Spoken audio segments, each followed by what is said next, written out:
गोकुळच्या राजकारणात पाटील कनेक्शनचा नवा अध्याय. भाजपचे आमदार पदाधिकारी सतेज उर्फ बंटी पाटील यांच्या संपर्कात महायुतीच्या गोटात चर्चांना उधाण. गोकुळच्या पंचवार्षिक निवडणुकीचे रणांगण तापण्याआधीच जिल्ह्याच्या राजकारणात नव्या समीकरणांची चाहूल लागली आहे.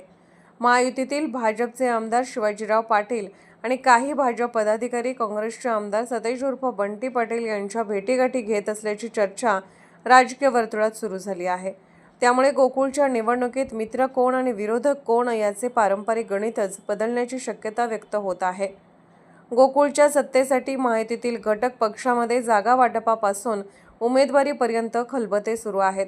अशातच भाजपच्या नेत्यांच्या बंटी पाटील यांच्याशी संपर्काच्या चर्चेने निवडणुकीला वेगळेच राजकीय वळण मिळाले आहे. महायुतीत राहून काँग्रेसच्या नेत्यांशी जवळीक का, असा सवाल आता कार्यकर्त्यांच्या गोटातून उपस्थित केला जात आहे.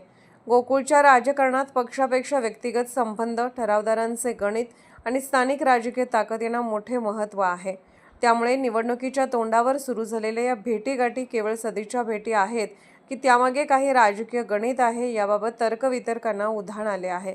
महायुतीत सगळे आलबेल आहे का?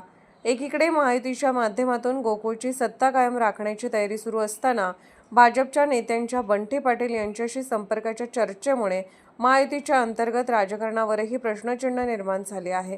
गोकुळच्या जागा वाटपात आपापला वाटा मिळवण्यासाठी प्रत्येक पक्ष ताकद लावत असताना पडद्यामागील भेटीगाठींना अधिक महत्त्व आले आहे. 15 ऑक्टोबरला मतदान आणि 17 ऑक्टोबरला मतमोजणी होणार असली तरी गोकुळचा निकाल लागण्यापूर्वीच राजकीय समीकरणाचा निकाल बदलतो की काय याची उत्सुकता आहे.